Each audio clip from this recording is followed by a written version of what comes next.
स्वागत है आप सभी का हमारे साथ इस खास वीडियो में, जिसमें हम बात करेंगे साप्ताहिक राशिफल की 30 जून से लेकर और 6 जुलाई तक। जी हां, जुलाई का ये पहला वीक है, आप सबके लिए कैसा रहने वाला है। देखिए, जब भी हम वीकली राशिफल की बात करते हैं तो चंद्रमा की स्थिति बहुत महत्वपूर्ण होती है। इस पूरे ही वीक में मून जो है सिंह में रहेंगे, कन्या में रहेंगे, तुला में रहेंगे और 6 जुलाई को आखिरी दिन वो वृश्चिक में रहेंगे। इसका क्या प्रभाव पड़ेगा ये हम देखेंगे। साथ ही साथ इस वीक में शुक्र भी एक ऐसे प्लेनेट हैं जो परिवर्तित हुए हैं और शुक्र जो है रोमांस बढ़ाने वाले हैं, लग्जरी बढ़ाने वाले हैं।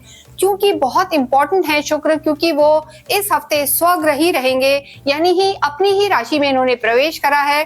टॉरस में स्वग्रही होके आप सबके जीवन में सुख समृद्धि को बढ़ाने वाले होंगे। और साथ ही साथ इस हफ्ते बहुत ज्यादा ध्यान रखने की जो बात है, थोड़ा अंगारक योग है केतु और मंगल का, जिसमें आपको ध्यान रखना है और यात्राएं आपको अवॉइड करनी है। डेट्स के लिए कौन कौन सी डेट्स आपको प्रिकॉशन वाली हैं, यात्राएं नहीं करनी है, तो जुड़े रहें और देखें कि ये हफ्ता आपके लिए क्या लाने वाला है। इस वीडियो में हम बात करेंगे धनु राशि के लिए कि धनु राशि के लिए हफ्ता कैसा रहने वाला है, यानी जुलाई का फर्स्ट वीक जो स्टार्ट हो रहा है 30 जून से लेकर और 6 जुलाई तक, क्या क्या इसमें आपके सितारे कहते हैं हम देखेंगे। देखिए, जब भी साप्ताहिक राशि की हम बात करते हैं तो चंद्रमा की स्थिति बहुत महत्वपूर्ण होती है कि चंद्रमा कहाँ रहने वाले हैं, क्योंकि चंद्रमा ही एक ऐसे प्लैनेट हैं जो बहुत फास्ट मूविंग होते हैं। इस वीक की अगर हम बात करें 30 जून से लेकर और 6 जुलाई तक, तो जो चंद्रमा है सिंह में रहेंगे, कन्या में रहेंगे, तुला और आखिरी दिन जो है उस दिन वो वृश्चिक में रहेंगे, यानी 6 जुलाई के दिन। तो आपको किन चीजों का ध्यान रखना है ये हम इसमें बताएंगे। देखिए, जो आखिरी दिन की बात है धनु राशि के लिए, अगर चंद्रमा की स्थिति देखें तो सिर्फ वही एक ऐसा दिन है जहां चंद्रमा कमजोर होंगे, त्रिक भाव में आ जाएंगे, 12वें भाव में आएंगे। तो जब भी गोचर में चंद्रमा की स्थिति 8वें 12वें में होती है, चौथे में होती है, तो कमजोर हो जाते हैं। तो आपको इस वीक में अगर कोई भी मेजर डिसीजन लेना है, या पर्सनल हो या प्रोफेशनल, तो आपको वो 6 तारीख को नहीं लेना है, क्योंकि चंद्रमा की स्थिति अच्छी नहीं है। पूरे ही हफ्ते शुक्र का भी प्रभाव इस समय वृषभ राशि में दिखेगा। शुक्र 29 जून को ही इन्होंने गोचर किया है और शुक्र पूरे वीक इस समय रहने वाले हैं वृषभ राशि में, खुद की राशि में स्वग्रही। आपके लिए 6 हाउस में चलेंगे तो यहाँ पर कैसा प्रभाव रहेगा ये हम देखेंगे।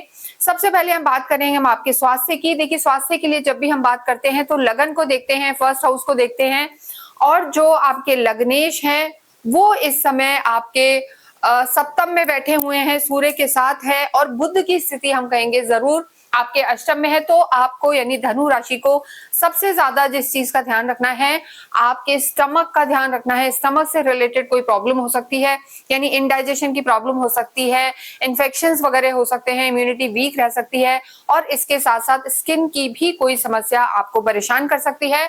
तो देखिए, ज्यादा मेजर कुछ नहीं है, क्योंकि ये हम गोचर के आधार पर बताते हैं, जिसे आप अपनी चंद्र राशि और जन्म की राशि पर रिलेट करके देख सकते हैं। यानी जिनकी राशि धनु है या जिनकी लगन धनु है, उन दोनों के लिए ही ये जो राशिफल है वो यहाँ पर बनता है। तो यहाँ पर स्किन का ध्यान रखें पूरे वीक में, और पेट का ध्यान रखें, ये जरूरी है। इसके अतिरिक्त आपकी राशि में ग्रहों की स्थिति कैसी है, बहुत कुछ उस पर भी निर्भर करता है, तो वो भी आप हमें भेज सकते हैं, दिखा सकते हैं। तो स्वास्थ्य नॉर्मल रहने वाला है, लेकिन देखिए आप पे शनि की ढैया चल रही है, तो थोड़ा सा केयरफुल तो आपको होके चलना है। और विशेषकर जो इस वीक का आखिरी दिन है 6 जुलाई, उस दिन आपको सतर्क रहना है। 5 और 6 को आपको यात्राओं को, ट्रेवल्स को अवॉइड करना है, क्योंकि अंगारक योग चल रहा है। तो 5 और 6 आपके लिए बहुत ज्यादा शुभ यहाँ पर नजर नहीं आ रही है। हालांकि ये अंगारक योग आपके जो है भाग्य में बना हुआ है, और चंद्रमा भी हफ्ते की शुरुआत में यही रहेगा, फिर भी 5 और 6 जुलाई को आप एहतियात बरतें। नेक्स्ट हम बात करेंगे यहाँ पर आपकी लव लाइफ की। देखिए, जब भी लव लाइफ की बात करते हैं तो 5th हाउस को देखा जाता है, पंचम को देखा जाता है, और पंचम के जो आपके लॉर्ड हैं मंगल हैं, और इस समय मंगल केतु के साथ हैं। तो देखिए, जहां भी केतु होता है थोड़ा सा डिटैचमेंट ले आता है, अंगारक योग बना हुआ है। तो हालांकि लव लाइफ का, पंचम का भाग्य के घर में होना अच्छा है, तो मंगल आपके लिए अच्छे फल देंगे, लेकिन यहाँ पर आपको जल्दबाजी नहीं करनी है, गुस्सा नहीं करना है। इन 2 चीजों का आपको ध्यान रखना है, क्योंकि मंगल जो होते हैं थोड़े जल्दबाजी वाले प्लैनेट होते हैं। तो यहाँ पर ये स्थिति थोड़ी सी नेगेटिव है, जल्दबाजी ना करें, आर्ग्यूमेंट्स में ना जाएं। तो यहाँ पर आपकी जो है लव लाइफ बेहतर नजर आ रही है, टाइम भी स्पेंड करेंगे और एक जोश भी रहेगा जो हम कहते हैं। तो ऐसी स्थिति में लव लाइफ ठीक है, लेकिन जो आर्ग्यूमेंट्स हैं उनको आपको अवॉइड करना है और कोशिश करें कि 5 और 6 को मिलना भी अवॉइड करें, जिससे कोई परेशानी ना रहे। मैरिड लाइफ की बात करेंगे तो 7th हाउस को देखा जाता है, सप्तम को देखा जाता है। जब भी मैरिड लाइफ की बात करते हैं तो गुरु मेन प्लैनेट होते हैं और गुरु आपके लॉर्ड भी हैं, इस समय सप्तम में ही बैठे हुए हैं। तो सूर्य और गुरु का हम जो ये कहेंगे योग, ये अच्छा बना हुआ है। देखिए जब भी सूर्य जो है सप्तम में आ जाते हैं तो कहीं ना कहीं थोड़ा क्रोध की स्थिति एक ना एक जो हम कहेंगे स्पाउस में बन जाती है। तो थोड़ा सा क्रोध को अगर कंट्रोल रखते हैं तो यहाँ पर वैवाहिक जीवन अच्छा नजर आ रहा है, यहाँ कोई दिक्कत नहीं है। और गुरु आपकी लगन को भी देखेंगे तो ऐसी स्थिति में जिन लोगों का विवाह भी नहीं हुआ है उनके लिए भी हम कहेंगे ये वीक अच्छा रहने वाला है। कहीं ना कहीं धैर्य बढ़ेगा, पेशेंस बढ़ेगा, अंडरस्टैंडिंग बढ़ेगी और जिन लोगों का विवाह नहीं हुआ है उनकी भी जो बात है कहीं ना कहीं आगे बढ़ती हुई यहाँ पर नजर आ रही है। तो समय आपका अच्छा है। नेक्स्ट हम बात करेंगे आपकी प्रोफेशनल लाइफ की।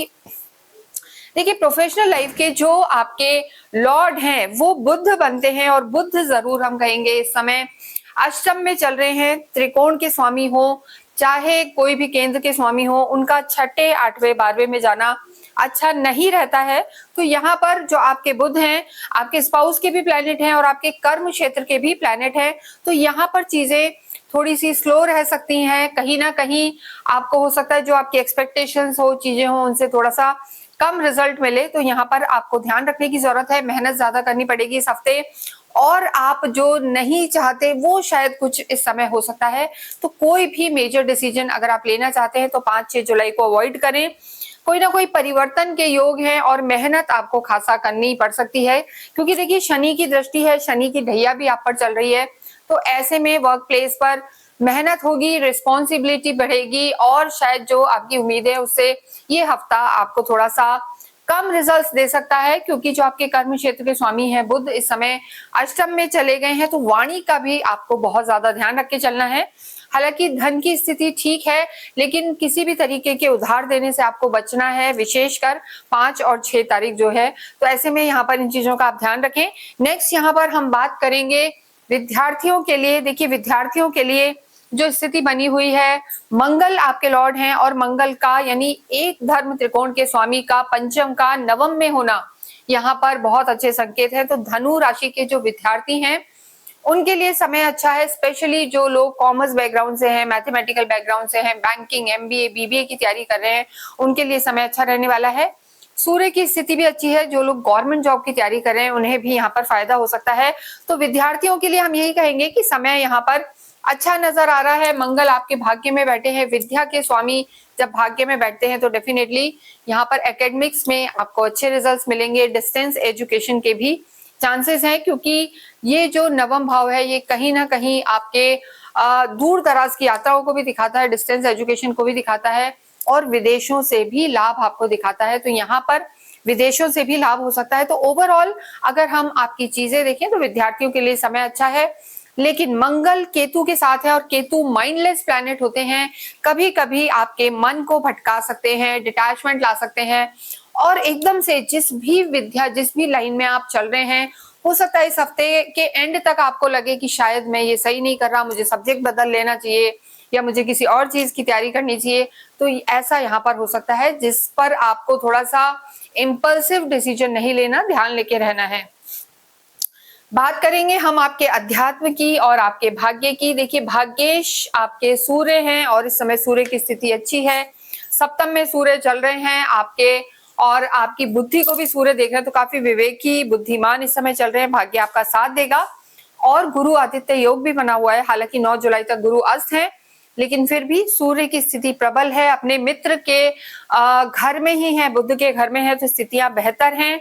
बुद्धि को भी तेज करेंगे, भाग्य आपका साथ देगा। और देखिए आपके तो लॉर्ड ही गुरु हैं, जो कहीं ना कहीं अध्यात्म के ज्ञान के कारक होते हैं और ये आपके सप्तम में ही बैठे हैं। तो ऐसी स्थिति में आध्यात्मिक आप काफी होंगे, आपका मन पूजा पाठ में लगेगा, धार्मिक यात्राएं होंगी और यहाँ पर हम कहेंगे कि आपके घर में भी कोई ना कोई धार्मिक आयोजन यहाँ पर होते हुए नजर आ रहे हैं। काफी एथिकल चलेंगे, मॉरल वैल्यूज मानेंगे, रखेंगे और करेंगे। तो यहाँ अगर इस पूरे ही हफ्ते की हम बात करते हैं तो देखिए विद्यार्थियों के लिए समय अच्छा है, वैवाहिक जीवन के लिए समय अच्छा है, पर जो आपका कार्य क्षेत्र है वहां पर आपको ज्यादा मेहनत की जरूरत है। किसी भी तरीके की कोई भी परेशानी अगर सेजिटेरियस को, धनु राशि, धनु लगन वालों को आती है तो उन्हें अवश्य ही 9 मुखी रुद्राक्ष धारण करना चाहिए, क्योंकि देखिए जो आपके लॉर्ड हैं वो गुरु हैं और गुरु के लिए, गुरु को बलवान करने के लिए 9 मुखी रुद्राक्ष बहुत अच्छा रहता है। केतु के भी जो दुष्प्रभाव हैं उनको रोकने के लिए भी 9 मुखी रुद्राक्ष बहुत अच्छे फल देता है। तो अवश्य ही धनु राशि, धनु लगन वालों को 9 मुखी रुद्राक्ष या तो धारण करना चाहिए या वो अपने घर के मंदिर में उन्हें विराजमान कर सकते हैं। इसके साथ साथ आपको गुरु का जो बीज मंत्र है ओम ग्राम ग्रीम ग्रौम सह गुरुवे नमः, इसका नित्य जाप करना चाहिए तुलसी की माला पर। और इसके साथ साथ कृष्ण भक्ति आपके लिए बहुत ज्यादा इंपॉर्टेंट है, वो आप करेंगे तो आपको बहुत फल प्राप्त होंगे। गाय की सेवा करना भी आपके लिए लाभकारी होगा और शनिवार के दिन पीपल के पेड़ की पूजा आप अवश्य करें। इसके अतिरिक्त अगर आपकी कोई क्वेरी है तो आप हमसे संपर्क कर सकते हैं। किसी भी इंपॉर्टेंट काम से जाएं तो छोटा सा जो कहते हैं कि गुड़ का टुकड़ा खा के जाएं या गुड़ थोड़ा सा लेके जाएं। 5 और 6 तारीख को आप ट्रैवल्स को, यात्राओं को अवॉइड करें। इसके अतिरिक्त अगर आप कुछ जानना चाहते हैं तो हमसे संपर्क कर सकते हैं। और एक विशेष चीज की जाते जाते आप अवश्य ही कमेंट बॉक्स में ओम नमो भगवते वासुदेवाय लिखें। Thank you.